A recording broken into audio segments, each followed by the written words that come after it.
অনিয়ন্ত্রিত ব্যবহার আর অবাধ প্রবেশে অরক্ষিত হয়ে পড়ছে বিশ্বের সবচেয়ে বড় ম্যানগ্রোভ ফরেস্ট সুন্দরবন। বারবার ঘটছে দুর্ঘটনা, অস্তিত্ব রক্ষায় উদ্যোগ নেওয়া তাগিদ।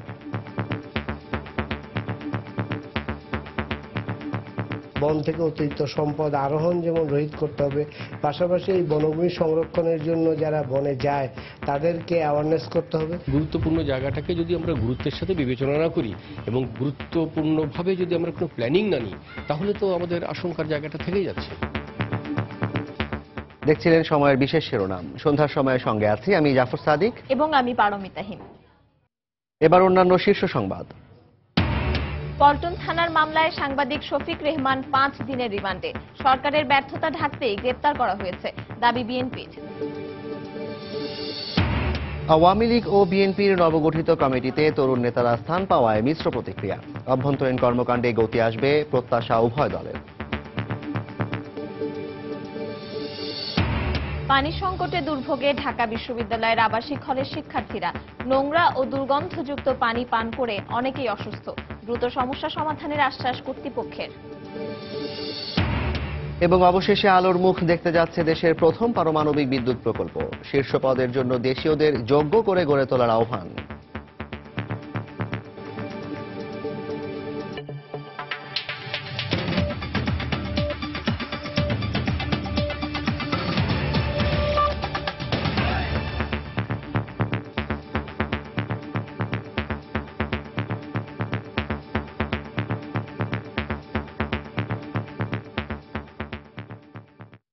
প্রধানমন্ত্রীর তথ্য প্রযুক্তি বিষয়ক উপদেষ্টা সজীব ওয়াজেদ জয়কে দেশের বাইরে অপহরণ ও হত্যা পরিকল্পনার মামলায় গ্রেপ্তার সাংবাদিক শফিক রেহমানের 5 দিনের রিমান্ড মঞ্জুর করেছেন আদালত। দুপুরে ঢাকার মুখ্য মহানগর হাকিম আদালতের বিচারক মাজহারুল ইসলাম এ আদেশ দেন। এদিকে শফিক রেহমানের গ্রেপ্তার ও রিমান্ডকে বেআইনি দাবি করেছেন তার আইনজীবীরা। তবে পুলিশ বলছে তদন্তে সম্পৃক্ততা প্রমাণ হওয়ায় তাকে গ্রেপ্তার করা হয়েছে। খান মোহাম্মদ রুমেলের রিপোর্ট। কড়া পুলিশ পাহারায় শনিবার বেলা 3টার দিকে সাংবাদিক শফিক রেহমানকে হাজির করা হয় আদালতে। মামলার তদন্ত কর্মকর্তার 7 দিন রিমান্ড আবেদনের প্রেক্ষিতে শুনানি শেষে 5 দিন রিমান্ড মঞ্জুর করেন আদালত। এর আগে সকাল 8টায় রাজধানীর ইস্কাটনের বাসা থেকে তাকে গ্রেফতার করে গোয়েন্দা পুলিশ। 2015 সালের 3 আগস্ট পল্টন থানায় দায়ের করা একটি মামলায় গ্রেফতার দেখানো হয় তাকে। মামলার এজাহারে বলা হয়, যুক্তরাষ্ট্র, যুক্তরাজ্য ও বাংলাদেশ সহ বিশ্বের যে কোনো দেশে বিএনপির শীর্ষ নেতৃত্ব সজীব ওয়াজেদ জয়ের জীবন নাশ সহ যে কোনো ধরনের ক্ষতির ষড়যন্ত্রে লিপ্ত এবং এই ষড়যন্ত্র বাস্তবায়নে বিএনপি দেশ এবং দেশের বাইরে থেকে অর্থায়ন করছে। কে তাকে অপহরণ করতে চেয়েছিল তার জিডিও নাই, ওই জিডি মূলে একটা তদন্ত হয়েছে, রেকর্ডে আছে, সেই তদন্তেও কারো নাম নেই। শফিক রহমানকে অন্যায়ভাবে গ্রেপ্তার করে 5 দিনের রিমান্ড দেওয়া হয়েছে। ওই মামলা তদন্ত করতে যে তদন্তকারী কর্মকর্তা দেখেন যে 2013 সালে জনাব শফিক রেহমান সহ আরো একজন আমেরিকায় যে তাদের সাথে এই ষড়যন্ত্রে অংশ নেন। এই তদন্তের প্রেক্ষিতে পরবর্তীতে ঢাকা মেট্রোপলিটন পুলিশের ডিবি পুলিশ কর্তৃক জনাব শফিক রহমানকে আজকে গ্রেপ্তার করা হয়েছে। এদিকে শফিক রহমানের স্ত্রী জানান, সকাল 6:30টার দিকে সাংবাদিক পরিচয়ে 4 ব্যক্তি তাদের বাসায় আসেন। সকাল 8টার দিকে শফিক রহমান ঘুম থেকে উঠলে নিজেদের গোয়েন্দা পুলিশ পরিচয় দিয়ে তাকে ধরে নিয়ে যান তারা। যখন নিয়ে যাচ্ছে তখন আমার গার্ড রেখেছে যে একজনের গায়ে ডিবি লেখা আছে। এই পর্যন্ত জানতাম। ডিবি কোনো সিস্টেমের অভাবের জন্য দুঃখ প্রকাশ করছি। একটা ওয়ারেন্ট থাকা উচিত ছিল, ওয়ারেন্ট তো নাই, কোনো কিছু নেই। এবং যেটা সবচেয়ে দুঃখের বিষয় যে তারা বৈশাখী টেলিভিশনের নাম করে এলো। শফিক রেহমান এই ঘটনার সঙ্গে জড়িত নন মন্তব্য করে তার দ্রুত মুক্তির দাবি জানিয়েছেন তার স্ত্রী। বুঝতে পারছে না কি করবো। কিন্তু খান মোহাম্মদ রুমেল, সময় সংবাদ, ঢাকা। শফিক রেহমানকে গ্রেফতারের মধ্য দিয়ে সরকার স্পষ্টভাষী গুণীজনদের নির্মূলের পরিকল্পনা বাস্তবায়ন করছে বলে মন্তব্য করেছেন বিএনপি চেয়ারপারসন বেগম খালেদা জিয়া। বিকেলে গণমাধ্যমে পাঠানো এক বিবৃতিতে তিনি আরো বলেন, ভোটারবিহীন নির্বাচনের সরকার এখন জনগণের বিরুদ্ধে যুদ্ধ শুরু করেছে। সাংবাদিকদের কণ্ঠরোধ করতে চালানো হচ্ছে দমনপীড়ন। বিবৃতিতে এই গ্রেফতারের নিন্দা ও প্রতিবাদ জানিয়ে তার মুক্তি দাবি করেন বেগম খালেদা জিয়া। নির্বাচনের আগে সরকার পতন আন্দোলনে ভূমিকা রাখা নেতাদেরই নতুন কমিটিতে প্রাধান্য দেওয়া হয়েছে। এ নিয়ে সন্দেহের কোনো অবকাশ নেই বলে মনে করছেন বিএনপি নেতারা। অন্যদিকে সম্প্রতি ঢাকা মহানগর আওয়ামী লীগের কমিটিতেও অযোগ্য সুবিধাবাদীদের ঠাঁই দেওয়া হয়নি বলে দাবি আওয়ামী লীগ নেতাদের। উভয় দলই মনে করছে নতুন কমিটি দলের অভ্যন্তরীণ কর্মকাণ্ডে গতি ফিরিয়ে আনবে। এই নিয়ে তাহসিনা জেসির রিপোর্ট। গত 19 মার্চ বিএনপির কাউন্সিলের পর 9 এপ্রিল বিএনপির জাতীয় নির্বাহী কমিটির 7 জন যুগ্ম মহাসচিব ও 9 জন সাংগঠনিক সম্পাদকের নাম ঘোষণা করা হয়। অন্যদিকে 10 এপ্রিল ঘোষণা করা হয় ঢাকা মহানগর আওয়ামী লীগের 3 বছরের বেশি সময় ধরে ঝুলে থাকা কমিটি সহ সকল ওয়ার্ড ও থানা কমিটি। উভয় দলের কমিটিতেই স্থান পেয়েছেন উদীয়মান তরুণ নেতাকর্মীরা, যা মিশ্র প্রতিক্রিয়া সৃষ্টি করেছে অনেকের মাঝে। অনেকে মনে করছেন যারা অতীতে ছিলেন তাদের নাম নেই কেন। তাদের আশ্বস্ত করতে পারি যে যারা ভালো কাজ করেছেন তারা অবশ্যই দলের আরেক ধাপ উপরের নেতৃত্বে চলে যাবেন। যারা বাদ পড়েছে তারা অযোগ্য এটা আমি বলবো না, যারা নির্বাচিত হয়েছে তারা নিঃসন্দেহে যোগ্য। আওয়ামী লীগ নেতারা মনে করেন সকল ত্যাগী নেতাদের স্থান দেওয়া সম্ভব নয় নতুন কমিটিতে। যারা কমিটিতে যাওয়ার যোগ্য তারা অনেকেই বাদ পড়বে, কারণ এটার কোনো উপায় নেই। সব যোগ্যরে তো আর আপনি এই যে 67 জনের কমিটিকে 71 জনের কমিটিতে তো আপনি সবাইকে প্রোভাইড করতে পারবেন না। নতুন এই কমিটি তৃণমূল কর্মীদের মাঝে চাঙ্গাভাব ফিরিয়ে আনবে বলে দাবি এ নেতাদের। নেত্রী অত্যন্ত বিচক্ষণতার সাথে এই কমিটিগুলি গঠন করেছেন, যারা দলের জন্য কাজ করতে পারবেন, আন্দোলনে সক্রিয় ভূমিকা নিতে পারবেন। Let them do.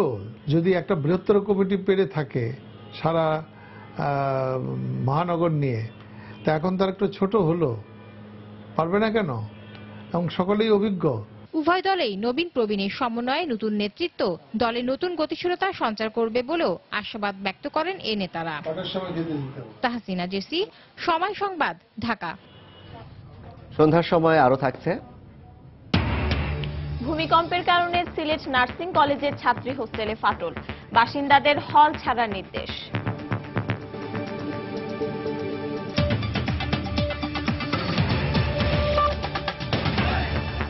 অনিয়ন্ত্রিত ব্যবহার আর অবাধ প্রবেশে অরক্ষিত হয়ে পড়ছে বিশ্বের সবচেয়ে বড় mangrove forest Sundarban.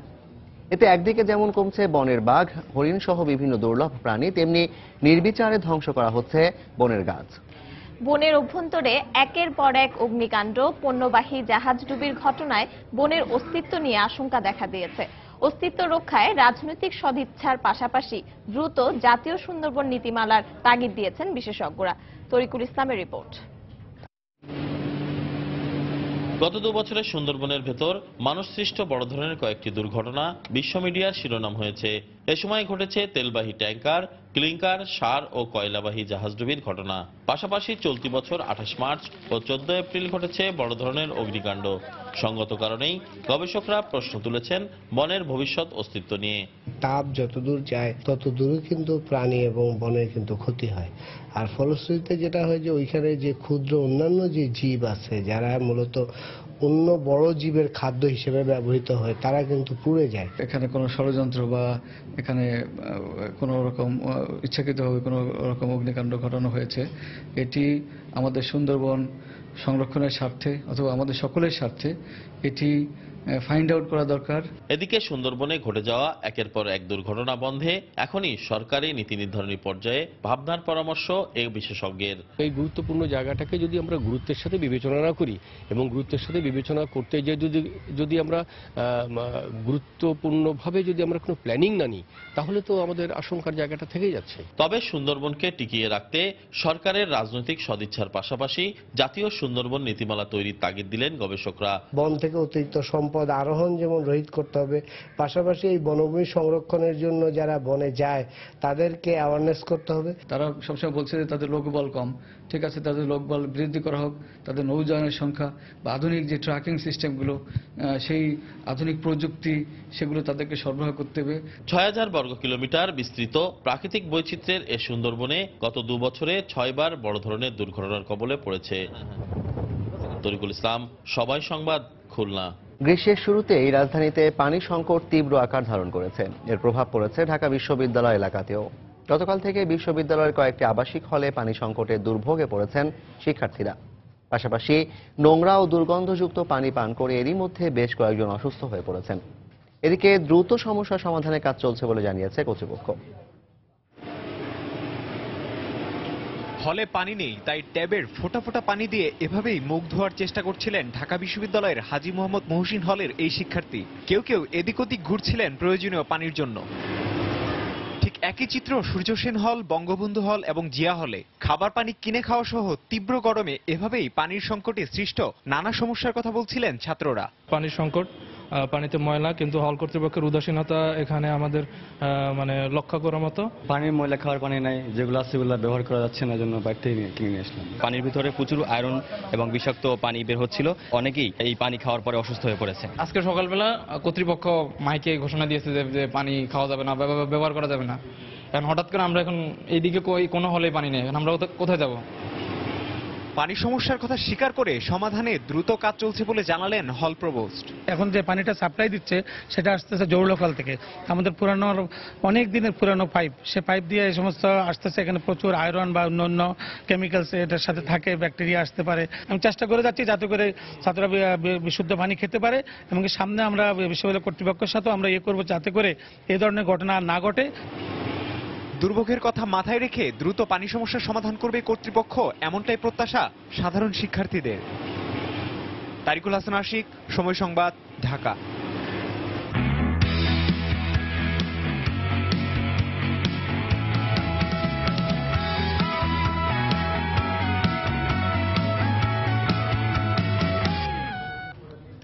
Indian premier league IPL এর খবর। সানরাইজার্স হায়দ্রাবাদের দেয়া 143 রানের টার্গেটে ব্যাট করছে কলকাতা নাইট রাইডার্স। শেষ খবর পাওয়া পর্যন্ত কলকাতার সংগ্রহ বিনা উইকেটে 90 রান। বাংলাদেশের ক্রিকেট ভক্তদের মাঝে এই ম্যাচটি বাড়তি আকর্ষণ ছড়াচ্ছে, কেননা এই ম্যাচেই প্রথমবারের মতো মুখোমুখি হয়েছেন বাংলাদেশ ক্রিকেটের দুই প্রতিনিধি সাকিব ও মুস্তাফিজ। হায়দ্রাবাদের রাজীব গান্ধী আন্তর্জাতিক স্টেডিয়ামে ব্যাটিংয়ে নেমে দলীয় 23 রানে দুই ওপেনার শিখর ধাওয়ান ও ডেভিড ওয়ার্নারের উইকেট হারায় সানরাইজার্স বাহিনী। এরপর হেনরিক্স ও দীপক হুদাও দ্রুত ফিরে গেলে ব্যাটিং বিপর্যয়ে পড়ে স্বাগতিকরা। তবে মর্গান ও ওঝার 67 রানের জুটিতে সেই বিপর্যয় সামাল দেয় হায়দ্রাবাদ, কিন্তু মর্কেলের বলে রাসেল ও চাওলার যৌথ চেষ্টায় ধরা দুর্দান্ত ক্যাচে আউট হওয়ার আগে ওঝার ব্যাট থেকে আসে 37 রান। অন্য প্রান্তে মর্গানের 51 রানের ইনিংসে ভর করে 142 রানের লড়াকু সংগ্রহ পায় হায়দ্রাবাদ। 3 ওভার বল করে 18 রান দিয়ে উইকেট শূন্য থেকেছেন সাকিব। জবাব দিতে নেমে আধিপত্য বিস্তার করে খেলছেন কলকাতার দুই উদ্বোধনী ব্যাটসম্যান গৌতম গম্ভীর ও রবিন উতাপ্পা। কেকেআর এর দুই ওপেনার আস্কিং রান রেটের সাথে পাল্লা দিয়ে দলকে নিয়ে যাচ্ছেন জয়ের বন্দরের দিকে।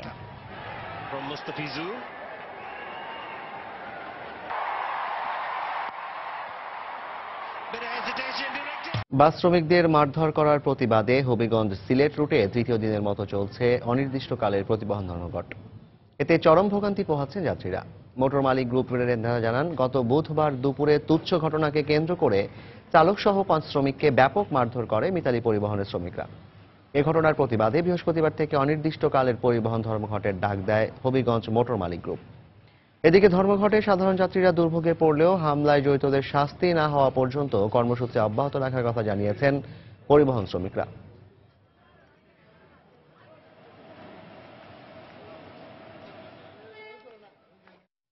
বুধবারের ভূমিকম্পে সিলেট নার্সিং কলেজের ছাত্রী হোস্টেলে ভয়াবহ ফাটল দেখা দিয়েছে। এ অবস্থায় অধিবাসীদের হল ছেড়ে দেওয়ার নির্দেশ দিয়েছে কলেজ কর্তৃপক্ষ। আর এতে বিপাকে পড়েছেন হোস্টেলের প্রায় 400 শিক্ষার্থী। হল ছেড়ে ছাত্রীরা কলেজের ক্লাসরুম, অডিটোরিয়াম ও স্টাফ কোয়ার্টারে আশ্রয় নিয়েছে। দিগেন সিংহের ছবিতে আব্দুল আহাদের রিপোর্ট।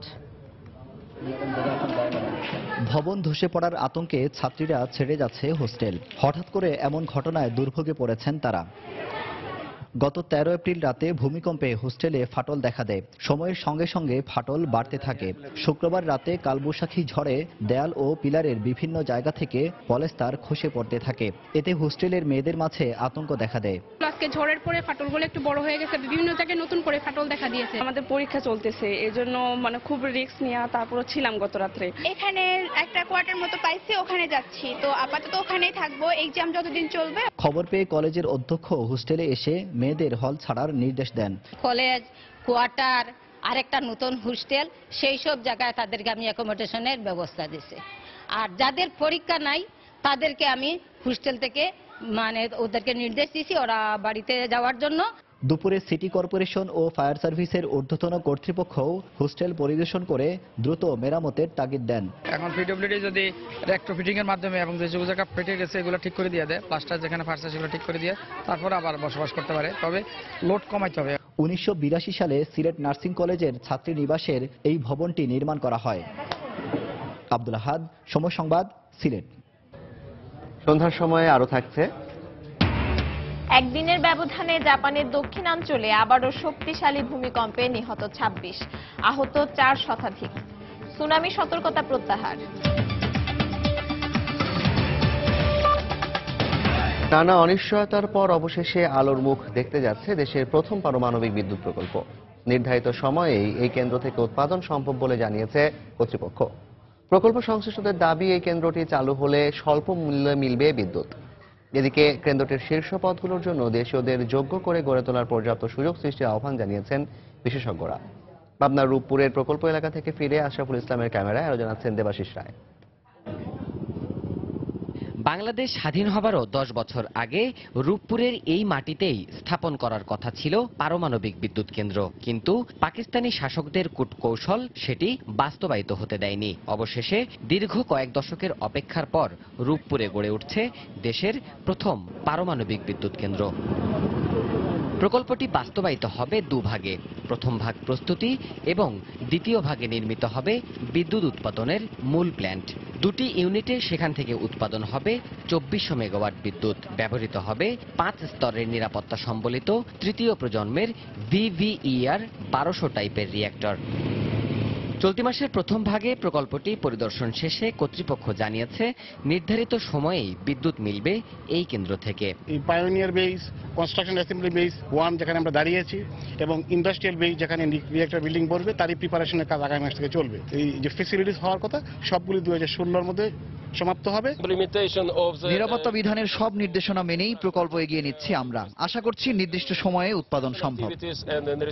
তবে বিশেষজ্ঞরা বলছেন বৃহৎ এই প্রকল্পের শীর্ষ পদগুলোতে দেশীয় কর্মীরা যেন শিগগিরই কাজ করার সুযোগ পায় সেটি নিশ্চিত করতে হবে। বেশি সংখ্যায় যদি বিদ্যুৎ কেন্দ্র আমরা নির্মাণ করি তাহলে আরো অর্থনৈতিকভাবে সাশ্রয়ী হবে, আমাদের কর্মসংস্থানের একটা বিশেষ সুযোগ আসবে।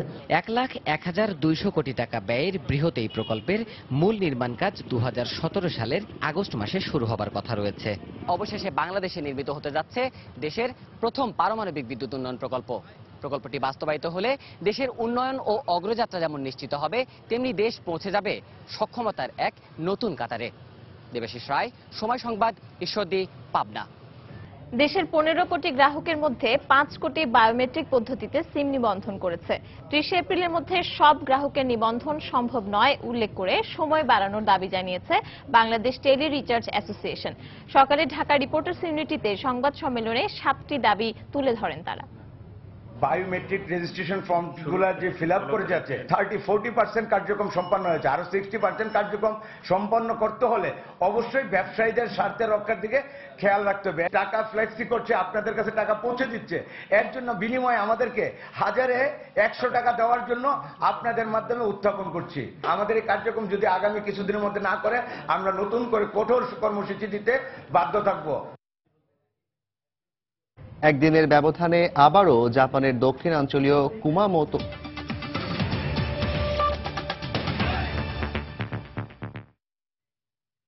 একদিনের ব্যবধানে আবারও জাপানের দক্ষিণাঞ্চলীয় কুমামোতো শহরে শক্তিশালী 7.3 মাত্রার ভূমিকম্পে নিহতের সংখ্যা বেড়ে দাঁড়িয়েছে 26 জনে। এতে আহত হয়েছেন 4 শতাধিক। হতাহতের সংখ্যা আরও বাড়তে পারে বলে আশঙ্কা করা হচ্ছে। দফায় দফায় ভূমিকম্পে বাড়িঘর ছেড়ে খোলা জায়গায় আশ্রয় নিয়েছেন কুমামোতো শহরের শত শত মানুষ।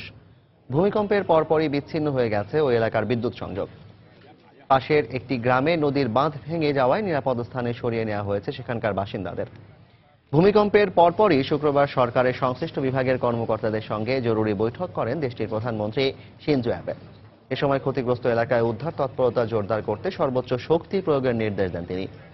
এর আগে বৃহস্পতিবার একই শহরে 6.2 মাত্রার শক্তিশালী ভূমিকম্পে নিহত হন অন্তত 9 জন এবং আহত হন সহস্রাধিক।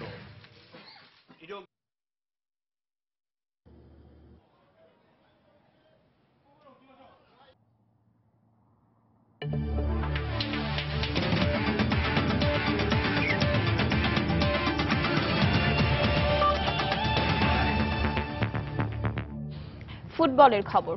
আসন্ন বাফুফে নির্বাচনে সভাপতি পদে কাজী সালাউদ্দিনের সঙ্গে প্রতিদ্বন্দ্বিতা করবেন সংসদ সদস্য কামরুল আশরাফ খান। ফুটবল বাঁচাও আন্দোলন কমিটির ব্যানারে প্রথমবারের মতো সভাপতি পদে লড়বেন তিনি। 30 April Bangladesh football federation Bafufe নির্বাচনকে সামনে রেখে শুরু হয়েছে মনোনয়নপত্র সংগ্রহ। সকাল 11টায় মতিঝিল বাফুফে ভবনে মনোনয়নপত্র বিক্রি শুরু হয়। দুপুরে ফুটবল বাঁচাও আন্দোলন পরিষদের ব্যানারে নরসিংদী 2 আসনের সংসদ সদস্য কামরুল আশরাফ মনোনয়নপত্র সংগ্রহ করেন। এছাড়া স্বতন্ত্র প্রার্থী হিসেবে সভাপতি পদের মনোনয়নপত্র সংগ্রহ করেছেন টঙ্গীর ক্রীড়া চক্রের সভাপতি নুরুল ইসলাম নুরু। তবে বর্তমান সভাপতি কাজী সালাউদ্দিনের প্যানেলের কেউ এখনও মনোনয়নপত্র সংগ্রহ না করলেও বর্তমান সহসভাপতি তাবিদ আউয়াল মনোনয়নপত্র সংগ্রহ করেছেন। আগামীকাল মনোনয়নপত্র সংগ্রহের এবং 18 এপ্রিল মনোনয়নপত্র জমা দেওয়ার শেষ দিন।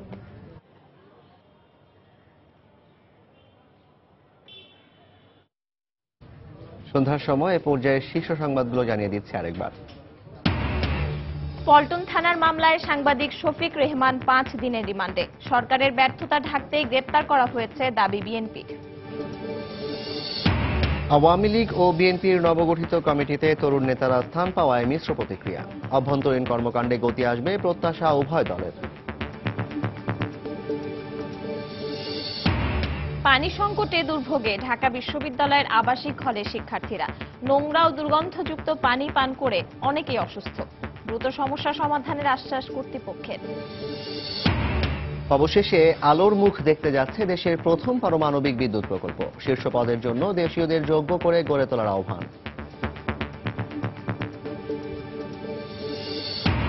এবং অনিয়ন্ত্রিত ব্যবহার আর অবাধ প্রবেশে অরক্ষিত হয়ে পড়ছে সুন্দরবন। বারবার ঘটছে দুর্ঘটনা। অস্তিত্ব রক্ষায় উদ্যোগ নেওয়া তাগিদ বিশেষজ্ঞদের।